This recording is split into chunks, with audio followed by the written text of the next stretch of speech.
안녕하세요, 리씨입니다. 이번 주엔 전시 두 곳을 다녀왔어요. 하나는 북서울 시립미술관의 크리스찬 히다카 전시, 다른 하나는 스페이스 K에서 열린 소피 폰 헬레반의 개인전이었습니다. 두 작가 아름다운 색채를 사용한다는 것은 같았지만 화풍이 꽤 많이 달랐는데요. 신기하게도 공통점이 하나 있더라고요. 회화가 캔버스를 넘어 벽과 공간 전체로 확장되고 있었다는 점이었는데요. 우연히 국내 전시기간이 겹치는 이 두 작가가 벽까지 그림을 확장시키는 방식을 선택했다는 것이 인상적이었습니다. 그 의도가 더 깊이 알고 싶어졌어요. 제가 궁금증이 생겼다는 건 아마 많은 분들도 궁금하셨을 포인트일 것 같아서 제가 대신 파헤쳐봤습니다. 그래서 오늘은 요즘 작가들은 왜 다시 벽에 그림을 그릴까? 함께 알아보도록 해요. 회화는 원래 캔버스 안에만 존재해야 하는 걸까요? 왜 작가들은 다시 벽으로 돌아가고 있는 걸까요? 이거 그냥 단순한 유행일까요? 아니면 그 속에는 더 깊은 의도와 철학이 담겨져 있는 걸까요? 회화가 벽으로 향한 건 사실 이번이 처음이 아니에요. 선사시대 라스코 동굴 벽화부터 르네상스의 거장 미켈란젤로의 시스티나 대성당 천장 벽화,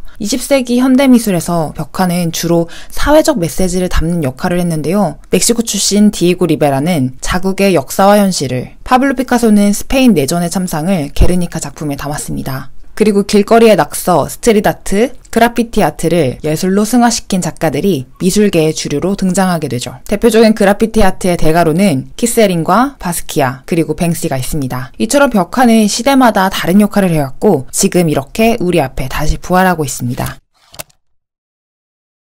크리스찬 히다카는 영국인 아버지와 일본인 어머니 사이에서 태어나 영국에서 활동 중인 작가예요. 그의 작업에서는 동양과 서양, 과거와 현재, 현실과 상상의 경계가 자유롭게 뒤섞여 있어요. 푸른색이 가장 많이 눈에 띄는 것도 그렇고 마치 심오한 의미를 담고 있을 것만 같은 다양한 기호학적 패턴들이 보인다는 점이 마치 우주 속 미지의 행성 안에 들어온 듯한 느낌이 인상적이었어요. 칠흑 같은 깊은 공간으로 빨려 들어가는 듯한 느낌을 주는 이 검은색과 은은하게 그려넣은 그림자나 색의 농도로 만들어낸 깊이감이 2차원 평면 위에 3차원의 공간을 만들어냅니다. 벽과 바닥까지 이어지는 회화 덕분에 마치 작품 안을 걷고 있는 듯한 착각이 들었습니다. 하늘이 극장이 되고 극장이 하늘에 있으니 라는 이번 전시 타이틀처럼 실제로 작가가 만들어 놓은 공간 자체가 하나의 무대이자 장면처럼 느껴지는 경험을 했달까요? 흥미로웠습니다.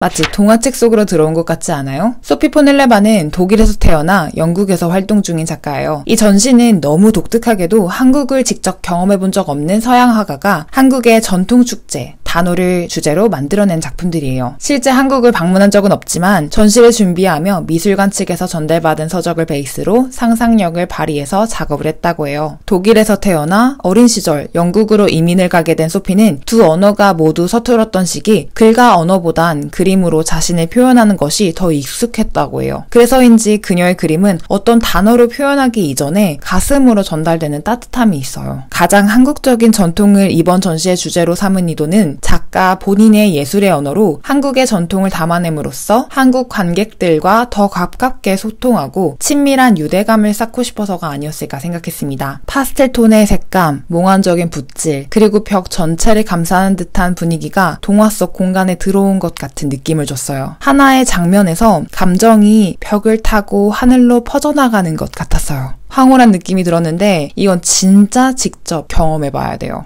그래서 이 두 작가들은 왜 벽에 그림을 그렸을까요? 지금 생각나는 기억에 의하면 벽화 전시, 국내에선 저 본 적 없는 것 같아요. 그런데 일주일 내에 다녀온 이 두 전시의 작가들이 모두 벽화를 새로운 수단으로 선택했다는 건 단순한 우연이었을까요? 아니면 현재 미술계의 트렌드인 걸까요? 여러분도 궁금하셨죠? 그래서 어느 정도 궁금증을 해소할 만한 답을 찾아왔습니다. 이건 단순한 유행이라기보다는 지금 미술계가 주목하고 있는 흐름과도 닿아 있었어요. 기존 미술관은 화이트 큐브라고 불리는 흰 벽의 공간이죠. 작품 감상엔 최적화돼 있지만 어느 순간 작가들에겐 너무 제한적인 공간이 됐어요. 그래서 이제는 아예 공간 전체를 작품화하는 시도가 늘고 있어요. 작품이 공간을 감싸고 관객이 그 안을 걷고 머물며 작품을 경험하도록 설계된 벽화 작업이 늘어나고 있는 거래요. 이를 통해 관객들은 그 공간 과 작품들을 더 풍부하게 경험할 수 있게 되었죠. 작품을 벽에 걸지 말고 벽을 작품으로 만들자. 이게 요즘 예술가들이 말하는 새로운 회화예요. 이 두 전시의 벽화들은 전시가 종료되면 전부 지워진다고 해요. 하지만 이 벽화들의 운명을 듣고 지금부터 너무 안타까워하는 관객들에게 작가들은 이렇게 말합니다. 지워질 운명까지 포함해서 작품이라고요. 그려지고 시간이 지나면 지워지게 될 이 작품의 운명은 모든 생명체의 불영속적인 운명을 담고 있는지도 몰라요. 그래서 지금 현재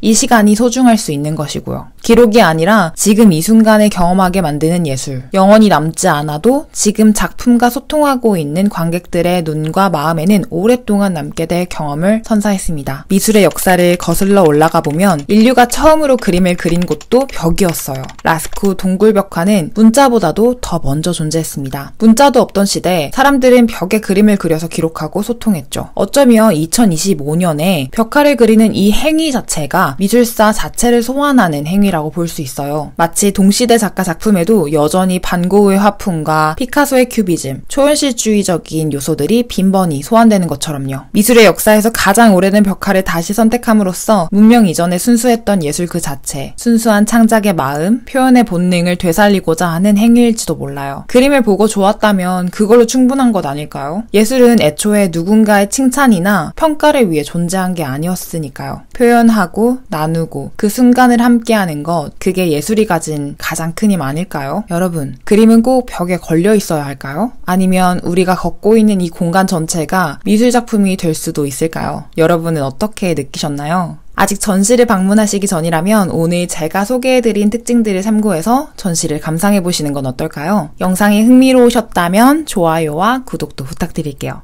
혹시 다른 전시도 궁금하시다면 댓글로 꼭 알려주세요. 그럼 다음 전시에서 또 만나요.